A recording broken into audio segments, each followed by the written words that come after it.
केंद्र सरकार के एक बहुत सीनियर मंत्री जी ने अभी एक प्रेस कॉन्फ्रेंस की। मैंने भी वो प्रेस कॉन्फ्रेंस देखी। उन्होंने दिल्ली में राशन की योजना को लेकर, ऑक्सीजन को लेकर, वैक्सीन को लेकर, तमाम चीज़ों को लेकर अरविंद केजरीवाल जी को खूब गाली गलौज की अभी प्रेस कॉन्फ्रेंस में। आजकल केंद्र सरकार के मंत्रियों के पास केवल एक काम रह गया है। वो दिन में एक समय मीडिया पे आते हैं कि अरविंद केजरीवाल जी को गाली गलौज देने लगते हैं।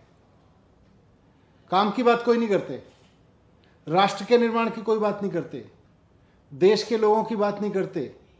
बस अरविंद केजरीवाल जी को गाली गुफ्तार करने के लिए केंद्र सरकार के मंत्री जी, केंद्र सरकार के लोग, भारतीय जनता पार्टी के लोग मीडिया में आते हैं। एक ही काम रह गया उन लोगों के पास में कि बस सुबह से शाम तक केवल और केवल राजनीतिक विरोधी जो पार्टियां हैं उनको गाली गुफ्तार करते रहो, उनकी सरकार को। सुबह से शाम तक किसी दिन आएंगे तो वेस्ट बंगाल की सरकार को गाली देने लगेंगे, किसी दिन केंद्र सरकार के कोई मंत्री आएंगे तो झारखंड की सरकार को गाली देने लगेंगे, किसी दिन केंद्र सरकार के कोई मंत्री आएंगे तो महाराष्ट्र की सरकार को गाली देने लगेंगे। आजकल केंद्र सरकार के पास में राज्य सरकारों को गाली गुफ्तार करने के अलावा कोई काम नहीं बचा है क्या? जब देखो आप आते हो टीवी पे बैठते हो और किसी एक राज्य सरकार के खिलाफ मुंह खोल के गालियां देने लगते हो। और कोई काम नहीं है क्या? और कोई काम कर ही नहीं रही केंद्र सरकार क्या आजकल? मैं देख रहा था वो, और ये सारे प्रेस कॉन्फ्रेंस में रोज यही करते हैं। भारतीय जनता पार्टी के नेता आएंगे वो भी यही गाली गुफ्तार में उसी भाषा का इस्तेमाल करेंगे, केंद्रीय मंत्री आएंगे वो भी उसी तरह की गाली गुफ्तार का इस्तेमाल करेंगे। कभी कहेंगे कि साहब ऑक्सीजन की सप्लाई नहीं हुई। अरे ऑक्सीजन का पूरा मैसअप किसने किया? केंद्र सरकार ने ऑक्सीजन का मैसअप किया। आप ठीक कर लेते समय रहते। सुप्रीम कोर्ट ने जब फटकार लगाई तब जाके आपने ऑक्सीजन सुधारी, पहले ही सुधार लेते। अब राज्य सरकार को गाली देने लग रहे हो। पूरे देश के सारे 1.5 करोड़ बच्चे कहते रहे साहब परीक्षा कैंसिल कर दो, परीक्षा कैंसिल कर दो। केंद्र सरकार के बीजेपी के लोग आके कहते रहे राज्य सरकारें गलत कर रही हैं, राज्य सरकारें गलत कर रही हैं। फिर जब मामला सुप्रीम कोर्ट में पहुंचा और देश भर के बच्चों ने आवाज लगाई, फिर कह रहे अच्छा परीक्षा भी कैंसिल कर देते।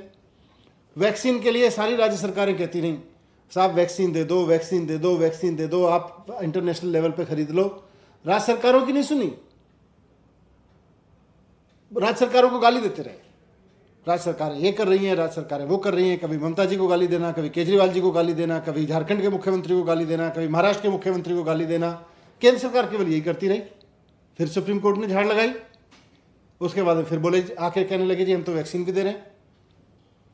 तो आजकल केंद्र सरकार के मंत्री केवल और केवल, केंद्र की पूरी केंद्र सरकार केवल और केवल ये 3-4 राज्यों के विपक्ष के मुख्यमंत्रियों को गाली गुफ्तार देने के अलावा कोई काम नहीं कर रही है।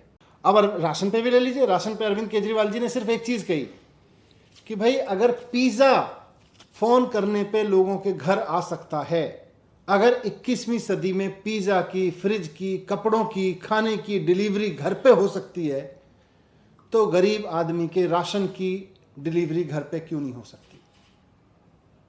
अगर कोई अमीर आदमी, कोई सक्षम आदमी फोन करके अपने घर पे पिज्जा घर पे डिलीवर करा सकता है, तो सरकार गरीब लोगों का राशन उनके घर पे क्यों नहीं पहुंचा सकती? यही तो कहा अरविंद केजरीवाल जी ने। आज केंद्रीय मंत्री जी आके एकदम गाली गुफ्तार करने लगे, ये तो ऐसे हुए वैसे हैं, इतने करप्ट हैं। अरे सर जी, अगर 21वीं सदी में कोई मुख्यमंत्री बैठ के, IIT से पढ़ा हुआ एक मुख्यमंत्री बैठ के ये सोच रहा है कि गरीब लोगों के घर राशन डोर स्टेप डिलीवरी पे, उनके दरवाजे पे सरकार लेके चली जाए, तो इसमें गलत क्या सोच रहा है? मुझे आपको बताते हुए पीड़ा हो रही है कि 34 राज्यों ने one nation one ration card को फॉलो किया। 3 प्रदेश नहीं किए हैं। एक आसाम, क्योंकि वहां आधार लेट से शुरू हुआ था, जो उनकी स्थानीय समस्याएं थी नागरिकता को लेकर के इत्यादि। और बाकी 2 प्रदेश, एक का नाम है बंगाल और दूसरे का नाम है दिल्ली। मेरा पहला सवाल यह है श्रीमान अरविंद केजरीवाल से कि आपने one nation one ration card Delhi में क्यों नहीं लागू किया है? इसका जवाब दें। वो क्या परेशानी है आपको? क्या दिक्कत है आपको?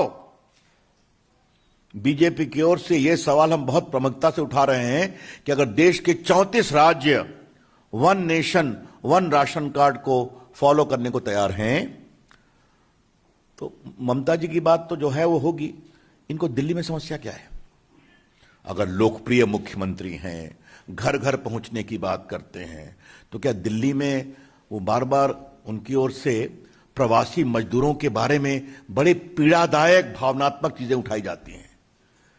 तो उनको खाना मिले, इसमें कोई दिक्कत क्या है? क्यों नहीं? यह हमारा पहला सवाल है। अब हम आते हैं दिल्ली सरकार के आचरण पर। आचरण की क्या स्थिति है? मैंने पहले बताया कि अब आप राशन कार्ड पर जाएंगे तो पॉस मशीन से आपको ऑथेंटिकेट करना पड़ेगा, तो उससे कोई जाली फरेबी काम नहीं हो सकता।